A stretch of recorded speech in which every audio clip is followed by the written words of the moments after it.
बहुत स्वागत है आप सभी का। मैं हूं आपके साथ कमरुद्दीन खान। दिन भर की भागम भाग और रफ्तार भरी खबरों के बीच कुछ खबरें होती हैं जो सामान्य खबरों से थोड़ी जुदा होती हैं और खबरों की भीड़ में ये खबरें होती हैं जरा हटके। खबरें जरा हटके में हम बात करेंगे महामारी और मौत से मां के मुकाबले की। मिलेंगे सांपों से प्यार करने वाले उस शिक्षक से भी जो सांप के साथ सोना पसंद करते हैं। देखेंगे उस गजरत की हालत को जो कभी 1911 में दिल्ली में होने वाली परेड में शामिल होकर क्यों हो रहा है कबाड़। मिलेंगे उन महिलाओं से नाम को जो बना रही हैं ब्रांड, और बात होगी उस शख्स की भी जिसने कच्चा छोटे सिलने पर थाने में कर दी शिकायत। तो शुरू करते हैं खबरें जरा हटके।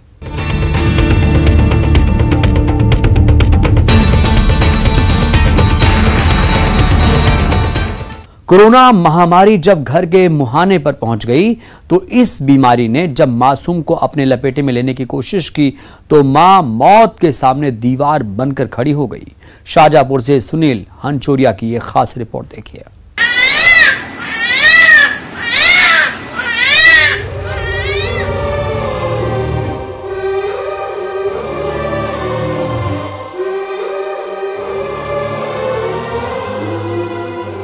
चलती फिरती आंखों से अज़ा देखी है मैंने, जन्नत तो नहीं देखी लेकिन माँ देखी है। कोरोना महामारी ने इस मासूम को भी नहीं छोड़ा। मौत के मुहाने पर बैठी थी फिर भी माँ ने अपने मासूम को नहीं छोड़ा। माँ जानती थी कि छूने से फैलती है ये बीमारी, फिर भी दिल ने दूर जाने की इजाजत नहीं दी। कोरोना कलेजे के टुकड़े को हुआ लेकिन मौत से तो माँ लड़ रही है। शाहजहांपुर के सुजालपुर से आई ये दो तस्वीरें दिल को झकझोर देने वाली हैं, कलेजे को कंपा देने वाली है। जहां एक ओर एक 11 महीने के बच्चे को कोरोना हो गया तो दूसरी तरफ 2 महीने की बेटी की मां कोरोना संक्रमित हो गई।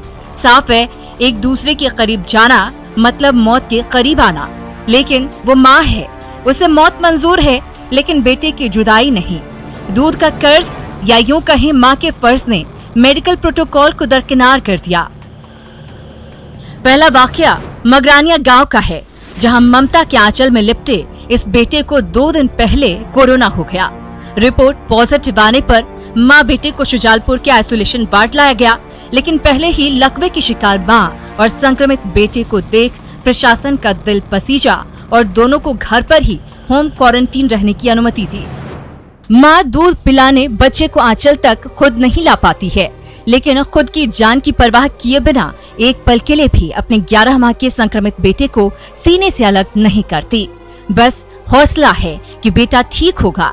पूछने पर ठेठ मालवी भाषा में बस यही कहा कि म्हारो तो भगवान है, सब ठीक हुई जाएगो। डर लगा मैं तो उसकी अब माँ को कहीं छोड़ के जा सकती हूँ। अब बच्चा दूध पीता बच्चा कहीं इसको छोड़ने की हिम्मत जोड़ेगा। दूसरा किस्सा भी माँ की ममता से जुड़ा है। बस फर्क इतना है कि यहाँ कोरोना महामारी ने बच्चे के बजाय माँ को अपनी चपेट में ले लिया। ये माँ इंदौर से अपने 2 माह की बेटी को नाना के यहाँ शुजालपुर लेकर आई थी। इसी दौरान जांच में माँ को कोरोना पॉजिटिव पाया गया, लेकिन 2 माह की बेटी की रिपोर्ट नेगेटिव है। इसी परिवार के 6 अन्य सदस्य भी संक्रमित होकर अस्पताल में भर्ती हैं। ऐसे में दूध पीती 2 महीने की मासूम की परवरिश की परवाह करते हुए घर में ही होम क्वारंटीन की अनुमति मिल गई। दूध पिलाने के बाद इस माँ की कोशिश होती है कि अपनी बच्ची से डिस्टेंस बनाकर रखे।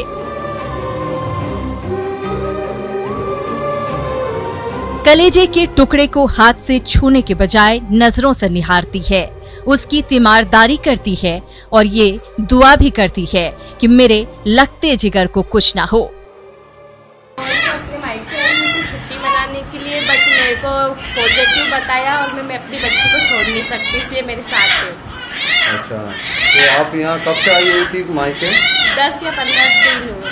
15 दिन हुए। और बच्ची की आपकी कितनी उम्र है अभी? 2 महीने की बच्ची। अच्छा, आपकी जांच रिपोर्ट पॉजिटिव बताई क्या? कोरोना पॉजिटिव बताया, बच्ची नेगेटिव है। अच्छा, तो उन्होंने आपसे बोला था कि क्वारंटीन सेंटर चलना पड़ेगा? हाँ बोला था, मैं गई थी, वो बोला था कि अलग रूम दे देंगे, बट मेरी बच्ची की सुविधा नहीं मिल पाती इसलिए मैं घर पर क्वारंटाइन हो गई। इसमें एक मामला तो ऐसा है कि जिसमें जो बच्चा 11 महीने का है वो पॉजिटिव है और उसकी माँ नेगेटिव है।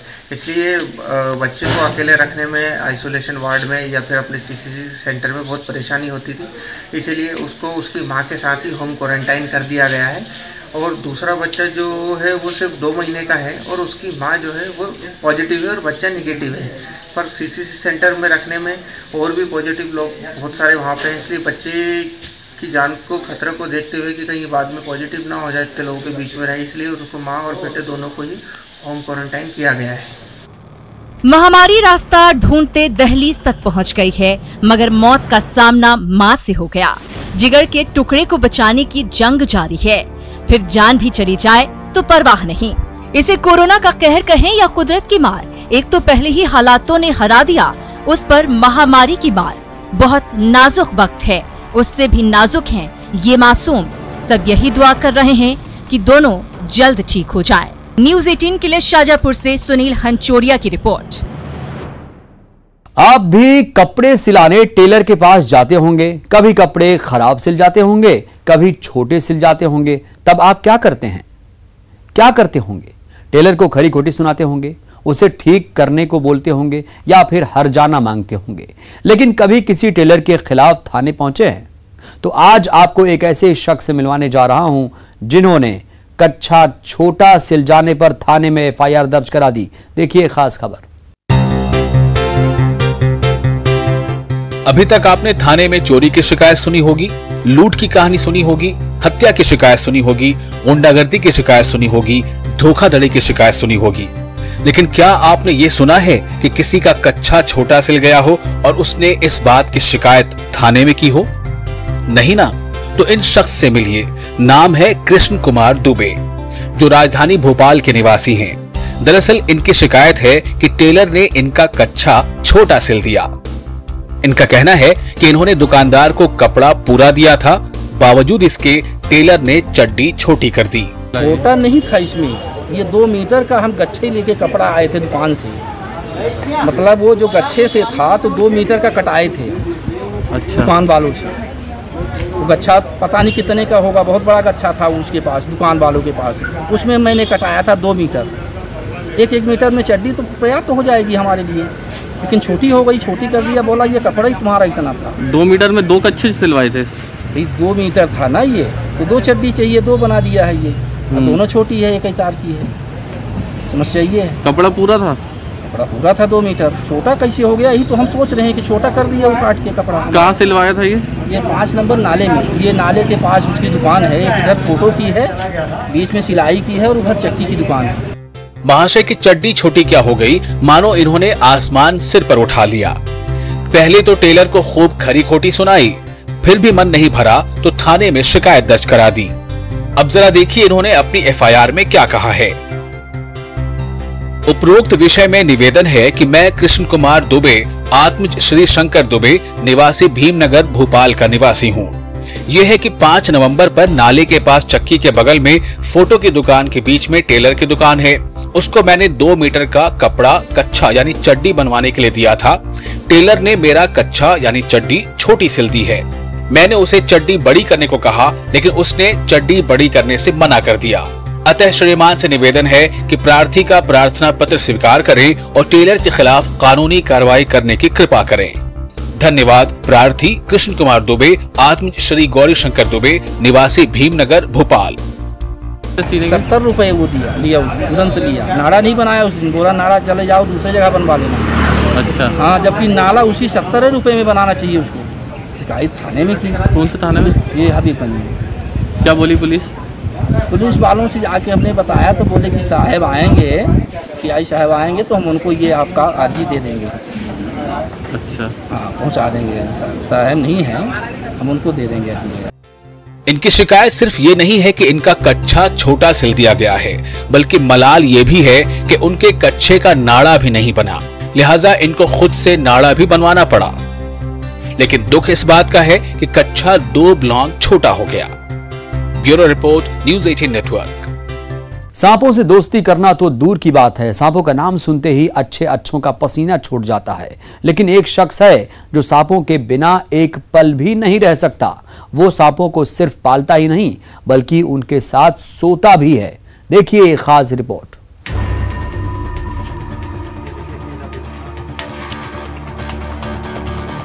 सांप, जिसे देखकर अच्छों की हवा खराब हो जाती है, जिसे देखकर इंसान अपना रास्ता बदल लेता है।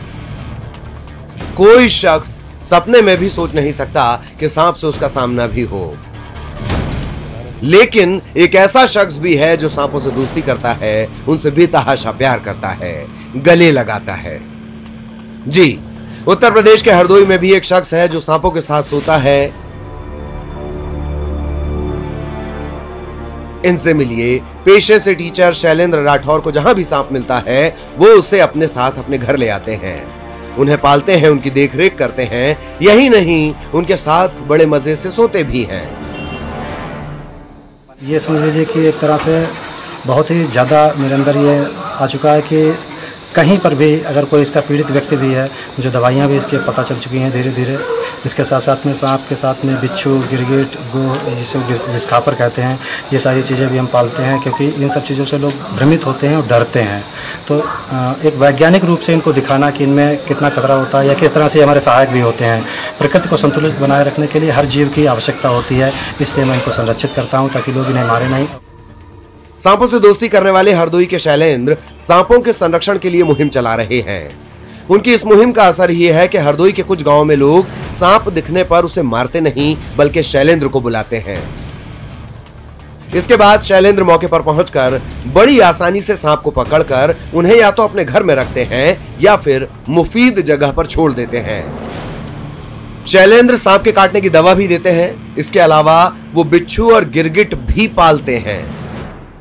सर ये बचपन से ही पाल रहे हैं। असल में एक बार एक सांप मैंने मारा था, उसका जोड़ा था, वो दोबारा निकला, तो मुझे लगा कि मुझे मारना नहीं चाहिए था। ये जीव जंतु होते हैं, इनका भी अपना परिवार होता होगा, ये जो भी है, क्योंकि वो तड़प रहा था दूसरा जो था।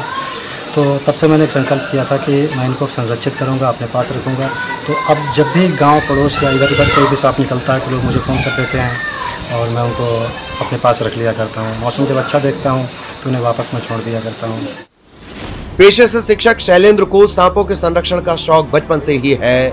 दरअसल बचपन में गांव में उनके मकान में सांप निकल आया जिसे शैलेंद्र ने मार दिया था। उसके बाद शैलेंद्र को काफी पछतावा हुआ, तभी से उन्होंने सांपों से दोस्ती कर ली। बताते हैं कि शैलेंद्र ने 12 साल की उम्र में ही पहला सांप पकड़ा और घर वालों को बिना बताए ही अपने पास रख लिया। उसी दिन से इनको सांपों के साथ रहने का शौक हो गया।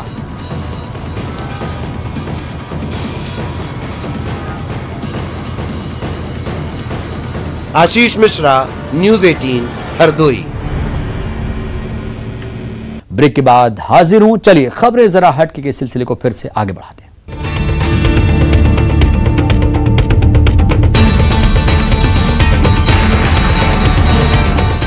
और अब आपको एक ऐसे रथ का दीदार कराते हैं जिसका इतिहास सैकड़ों साल पुराना है और इस रथ से इंग्लैंड की महारानी विक्टोरिया को भी डर लगता है। देखिए खास खबर।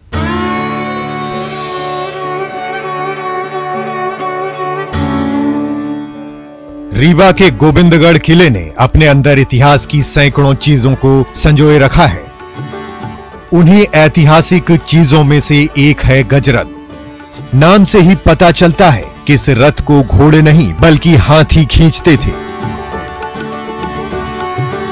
रीवा रियासत के महाराजा रघुराज सिंह का जिक्र हर कोई फक्र से करता है, जिन्होंने अपने समय में एक ऐसे रथ का निर्माण कराया जो दुनिया में किसी के पास नहीं था।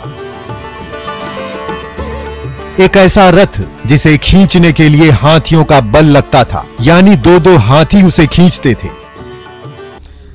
गोविंदगढ़ किले में जो एक रथ बड़ा रखा हुआ है उसका नाम है गज रथ। गज मतलब हाथी से चलने वाला रथ। ये एक बहुत विशेष किस्म का रथ है जो कि आम साधारण हिंदुस्तान में शायद ही कहीं इतना बड़ा रथ बना हो। इस रथ की खूबी ये है कि अगर आप सर्च करेंगे तो आपको पता चलेगा कि ये रथ जो है न केवल एशिया में बल्कि मैं तो कहूँगा कि पूरे विश्व में सबसे बड़ा हाथी से चलने वाला रथ आज तक बना है। रीवा रियासत के महाराजा रघुराज सिंह सवारियों के बहुत शौकीन थे और वह भी हाथियों की सवारी के, जिसके लिए महाराजा रघुराज सिंह ने एक ऐसे रथ का निर्माण कराया जिसे खींचने के लिए हाथियों का जोर लगता था। सोने चांदी से सुसज्जित 2 मंजिले इमारत का रथ, जिसमें बेडरूम की भी व्यवस्था थी, जिसमें सोने की भी व्यवस्था थी। साल 1875 में महाराजा रघुराज सिंह ने ऐसे रथ का निर्माण कराया। इसका निर्माण महाराजा रघुराज सिंह, जो रीवा के तत्कालीन महाराज थे, उनके कार्यकाल में हुआ। उनको चीज़ें बनाने का शौक़ था और बड़ी चीज़ें रखने का शौक़ था, और हाथियों के वो बहुत शौकीन थे। गजरथ में बड़े रिकॉर्ड साइज़ के हाथी, एक अच्छे साइज़ के हाथी रखते थे, उसकी फ़ोटो भी हैं। और गजरथ का निर्माण लगभग 1875 के बाद हुआ है।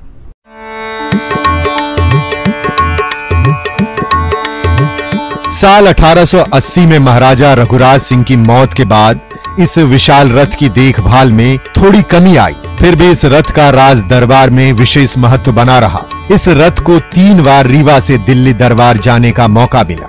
साल 1911 में जब दिल्ली दरबार के राजधानी बनाए जाने का समारोह मनाया जा रहा था, तब रीवा के गजरथ को विशेष तरजीह दी गई।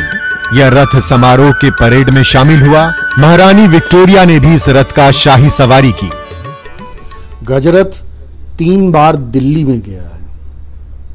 चूंकि राजा के चलने की सवारी बहुत अहम रहती है। रीवा राज्य के महाराज रघुराज सिंह के ज़माने में 1877 में पहली बार ये रीवा से हाथियों द्वारा दिल्ली पहुंचाया गया था। गजरथ पहली बार जब दिल्ली गया 1877 के ब्रिटेन के राजा के आने के उसमें उपलक्ष्य में, तो उन्होंने इसको हाथियों द्वारा ही चला के भेजा गया। दूसरी बार ये गया 1903 में, जब महाराज वेंकटरमन सिंह जी का शासनकाल था। महाराज वेंकटरमन सिंह जी ने इसमें बहुत नई नई चीज़ें की और इसकी सुंदरता को बढ़ाया और तकनीकी दृष्टि से इसको बहुत मजबूत बनाया कि लंबी दूरी को तय कर सके ये। तत्पश्चात 1911 में दिल्ली दरबार, जब दिल्ली देश की राजधानी बनाई गई, उस समय ये गजरथ दिल्ली के उस परेड में शामिल हुआ। रीवा के गोविंदगढ़ किले में जंग खा रहे इस विशाल रथ के निर्माण में लकड़ी, लोहा, तांबा, पीतल और चांदी का इस्तेमाल किया गया था। रथ की ऊंचाई बाहर से 15 फीट थी। यह रथ इतना विशाल था कि उसमें महाराजा के साथ कई लोग आराम से जा सकते थे। रथ को 2 मंजिला रथ था ये। एक निचली मंजिल थी और एक ऊपर वाली मंजिल थी। लंबे सफ़र में नीचे वाली मंजिल में शयन कक्ष होता था और कुछ सिपाही सालार उसमें रहते थे, और ऊपर वाले कक्ष में राजा और रानी भ्रमण करते थे। इस रथ को इसमें पर्दे वगैरह लगे थे और सेल्फ सफिशिएंट था अपने आप में लंबी दूरी तय करने के लिए, राजे महाराजाओं के चलने के लिए। और इसमें चांदी का वर्क, चांदी की पतली चद्दर से पूरे रथ को महाराज वेंकटरमन सिंह जी ने इसको सजाया था। और इसमें बड़ी नायाब किस्म के कपड़े और गद्दे और इसका जो रख रखाव है, लकड़ियों का इस्तेमाल, ये बहुत ही उम्दा किस्म की लकड़ियों से बना था। इसका मेहराबदार ऊपर की छत थी, वाटरप्रूफ थी वो उस जमाने में वो छत, जिसलिए लंबी दूरी तक हर सीजन में चला जा सके। 1945 में अंतिम बार रीवा में आयोजित दशहरा समारोह में शामिल होने के बाद इस रथ को किले के अंदर कैद कर दिया गया और तब से यह रथ अपने वजूद के लिए लड़ाई लड़ रहा है।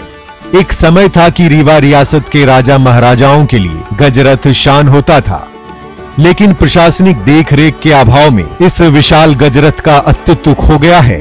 सालों से गोविंदगढ़ के किले में खड़ा यह रथ अब जर्जर हो चुका है। इसमें लगा कीमती सामान चोर उड़ा ले गए। इतिहासकारों का मानना है कि इस रथ की भव्यता एशिया, यूरोप सहित पूरे विश्व में कहीं भी मौजूद नहीं है। अर्पित पांडे, न्यूज़ 18 रीवा। गांव की गलियों में बनने वाला आंवला कैंडी प्रदेश में छा रहा है। दुगली की पत्तल दूर दूर तक बिक रही है। नाम को ब्रांड बनाने वाली कुछ महिलाओं की कहानी इस रिपोर्ट में देखते हैं।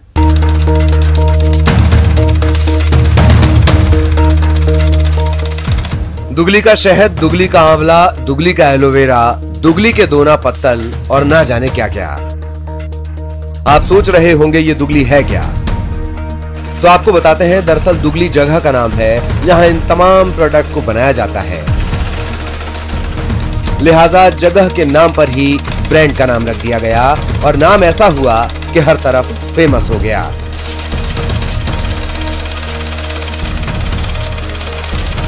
छत्तीसगढ़ के धमतरी जिले के अंदर आने वाले गांव दुगली में कुछ महिलाएं मिलकर इस ब्रांड को चमका रही हैं। इस नाम को ब्रांड बनाने में किसी MBA पास या मार्केटिंग एक्सपर्ट्स का दिमाग नहीं, बल्कि साधारण सी दिखने वाली इन ग्रामीण महिलाओं की सोच और कड़ी मेहनत है। दुगली में ग्रामीण महिलाओं का एक समूह है जिसका नाम है जागृति स्व सहायता समूह। ग्रुप की लड़कियों और महिलाओं ने आपस में मिलकर काम शुरू किया और कड़ी मशक्कत और लगन के साथ अपने सपनों को सच कर दिखाया। पत्तल दोना बनाते हैं और तीखुर बनाते हैं, दरचांदी बनाते हैं और आंवला से मीठा कंडी, नमकीन, जूस वगैरह बनाते हैं। कच्चा माल खरीदने के लिए पैसा कहाँ से मिलता है? चक्री राशि लिए हैं सर। चक्री राशि लिए कर्ज लिए? जी सर। अच्छा, कितना कर्ज लिया? 10 लाख मिलती है। अच्छा जी सर। और कितने साल से काम कर रहे हैं? हम लोग 9-10 से सर, 2009-10 से। जी सर। करीब 9 साल हो गए। जी सर। लगभग शहद कितने का बेचते हैं एक साल में? एक साल में 1 लाख का। 1 लाख? जी सर। पत्तल दोना कितने का बेच लेते हैं? तीखुर लगभग 7 से 8 लाख तक हो जाता है सर। साल 2010 में 10 महिलाओं और लड़कियों ने मिलकर ये समूह बनाया। वन विभाग की मदद से 10 लाख का कर्ज लेकर कारोबार शुरू किया और आज ये समूह हर साल 3 से 4 लाख तक मुनाफा कमा रहा है। यहाँ का बना तिखूर, बैचांदी, आंवला कैंडी, दोना पत्तल जैसे दर्जन भर प्रोडक्ट न सिर्फ धमतरी में बल्कि प्रदेश के कई जिलों में सप्लाई होते हैं। प्रोडक्ट की गुणवत्ता इस तरह से मेंटेन की गई है कि लोग दुगली आकर भी यहाँ से सामान खरीदते हैं।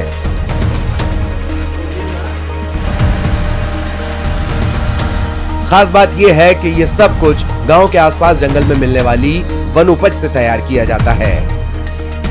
स्व सहायता समूह द्वारा संचालित किया जा रहा है। उस समूह को विभाग द्वारा चक्री निधि से 10 लाख का साधारण ब्याज की दर 4% साधारण ब्याज की दर पे लोन दिया गया था और उसी राशि से रिवॉल्विंग फंड के आधार पर कच्चे माल का क्रय किया जाता है और मार्केट में बिक्री किया जा रहा है। वो सेंटर काफ़ी आसपास के क्षेत्रों में काफ़ी फेमस हो चुका है।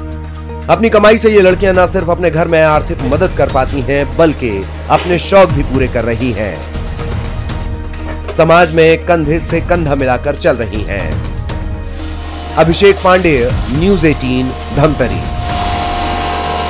कल तक दूसरों पर निर्भर रहने वाली आदिवासी क्षेत्र की महिलाएं अब हुनरमंद हो रही हैं, अपना कारोबार कर आत्मनिर्भर बन रही हैं। ये रिपोर्ट देखिए आप।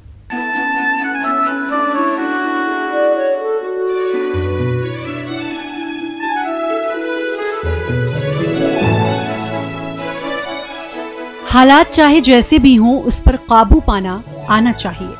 जशपुर में भी कुछ महिलाओं ने अपने हुनर से न केवल हालातों को हराया बल्कि हिम्मत और हौसले की नई इबारत लिख डाली। ये महिलाएं अपना खुद का कारोबार अपनाकर आत्मनिर्भर बन रही हैं।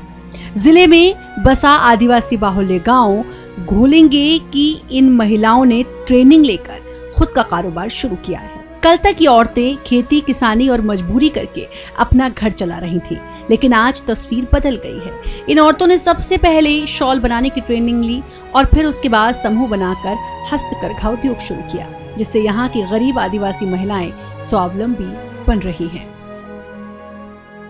हम लोग होली क्रॉस में 1-2-3 महिलाएं सीखने गए थे, वहाँ सीख के आए, फिर यहाँ पर अपना काम शुरू किए हैं।